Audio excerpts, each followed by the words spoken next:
नमस्कार, मैं हूं आलोक और आप देख रहे हैं सत्य हिंदी का न्यूज बुलेटिन।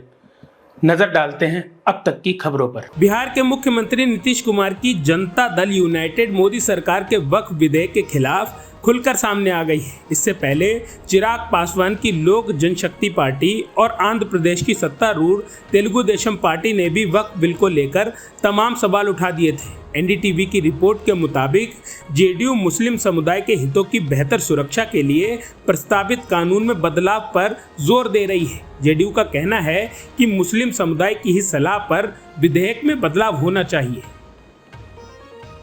कुमारी शैलजा ने जननायक जनता पार्टी पर निशाना साधा है और कहा है कि उन्होंने हरियाणा में अपनी जमीन खो दी है क्योंकि वह टूट रही है और आगामी चुनावों में उसके पास कोई मौका नहीं है। शैलजा ने कहा, जेजेपी ने अपनी जमीन खो दी है। इस बार आपको जेजेपी के लिए ज्यादा टिकटार्थी नहीं मिलेंगे। पिछली बार भी जीतने वाले अधिकांश उम्मीदवार कांग्रेस से थे। अब ये पहले से ही टूट रहा है। उनके अधिकांश विधायक पहले ही उन्हें छोड़ चुके हैं। एआईसीसी महासचिव और हरियाणा कांग्रेस की पूर्व प्रमुख ने कहा, मुझे इस चुनाव में जेजेपी के लिए ज्यादा संभावना नहीं दिख रही है।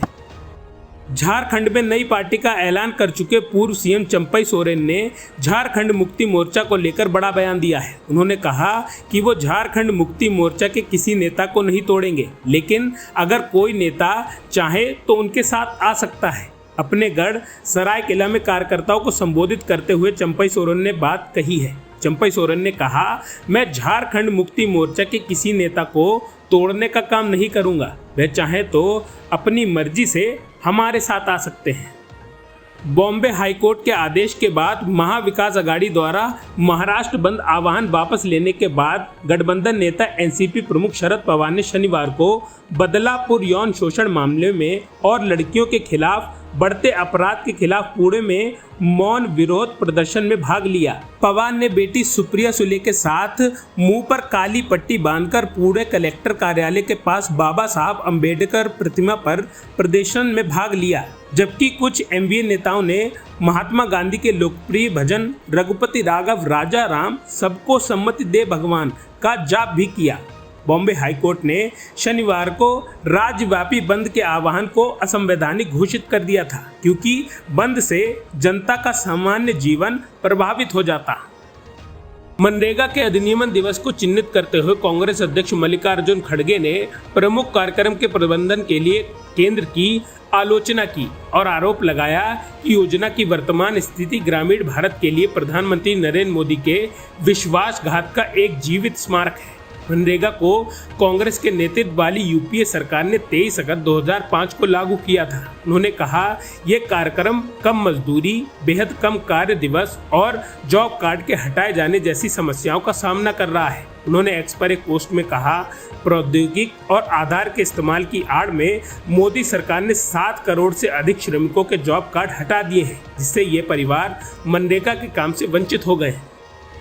बीएसपी चीफ मायावती पर बीजेपी विधायक राजेश चौधरी द्वारा विवादित टिप्पणी करने का मामला सामने आया है। इस पर समाजवादी पार्टी प्रमुख अखिलेश यादव की प्रतिक्रिया सामने आई है। उन्होंने सोशल मीडिया पर लिखा, भाजपा के विधायक के ऊपर सार्वजनिक रूप से दिए गए इस वक्तव्य के लिए मानहानि का मुकदमा होना चाहिए। भाजपा ऐसे विधायकों को श्रेय देकर महिलाओं के मान सम्मान को गहरी ठेस पहुंचा रही है। अगर ऐसे लोगों के खिलाफ भाजपा तुरंत कार्रवाई नहीं करती है तो मान लीजिए कि ये किसी विधायक का व्यक्तिगत विचार नहीं है, बल्कि पूरी भाजपा का है। घोर निंदनीय। पीएम मोदी से मुलाकात के बाद यूक्रेन के राष्ट्रपति वोलोदिमीर जेलेंस्की ने शुक्रवार को कहा कि अगर भारत समेत दुनिया के दूसरे देश रूस के रिहायशी दामों पर तेल खरीदना बंद कर दें तो पुतिन के सामने बड़ी चुनौतियां उत्पन्न हो जाएंगी। उन्होंने कहा, पुतिन को अर्थव्यवस्था के बर्बाद होने का डर है। उनके पास तेल के अलावा कुछ नहीं है। उनकी मुख्य मुद्रा तेल ही है और उसी को लेकर उन्हें घमंड है। जेलेंस्की ने कहा कि उनके पास एक तरह की ऊर्जा आधिकारिक अर्थव्यवस्था है और वे उसी का निर्यात करते हैं। उन्होंने कहा कि अगर भारत समेत दुनिया के दूसरे देश रूस से रिहायशी दामों पर तेल खरीदना बंद कर दें तो उसके सामने कड़ी चुनौतियां उत्पन्न हो जाएंगी। जेलेंस्की ने यूक्रेन रूस के बीच चल रहे युद्ध को खत्म करने के लिए भारत की भूमिका को लेकर बड़ा बयान दिया है। जेलेंस्की ने कहा कि भारत बड़ा देश है जो पुतिन को रोक सकता है। उन्होंने कीव में एएनआई से बात करते हुए कहा कि भारत अपनी भूमिका निभाएगा। मुझे लगता है कि भारत ने यह पहचानना शुरू कर दिया है कि एक सिर्फ युद्ध नहीं है, ये एक व्यक्ति पुतिन का एक पूरे देश यूक्रेन के खिलाफ युद्ध है। आप एक बड़े देश हैं, आपका प्रभाव बहुत बड़ा है और आप पुतिन को रोक सकते हैं और उनकी अर्थव्यवस्था को रोक सकते हैं और उन्हें वास्तव में उनकी जगह पर ला सकते हैं। सोपोर के राफियाबाद में सुरक्षा बलों के साथ एनकाउंटर में एक और आतंकी मारा गया। सोपोर पुलिस और 32 राष्ट्रीय राइफल के संयुक्त ऑपरेशन में इस कार्रवाई को अंजाम दिया गया है। सुरक्षा बलों ने पूरे इलाके को घेर कर सर्च ऑपरेशन चलाया है। बताया जा रहा है कि इलाके में अभी और आतंकी हो सकते हैं। जम्मू कश्मीर में बीते कुछ दिनों से पुलिस के साथ मिलकर सेना आतंकवादियों का पता लगाने और उन्हें मार गिराने के लिए तलाशी अभियान चला रही है। पूर्वोत्तर राज्यों में बाढ़ बारिश की वजह से अब तक 23 लोग जान गंवा चुके हैं। वहीं 17 लाख से ज्यादा लोग प्रभावित हैं। इसी बीच केंद्र की तरफ से बाढ़ राहत के लिए 40 करोड़ रुपए की मदद देने की मंजूरी दी गई है। इसी बीच मौसम विभाग ने देश के कई राज्यों के लिए बारिश को लेकर अलर्ट जारी किया है। यूपी के विभिन्न इलाकों में शुक्रवार को हल्की से मध्यम बारिश हुई। मौसम विभाग ने आने वाले दिनों में दक्षिणी और मध्य इलाकों में अच्छी बारिश के आसार जताए हैं। वहीं ओडिशा के कई जिलों में भारी से बहुत भारी वर्षा की भविष्यवाणी भी की है।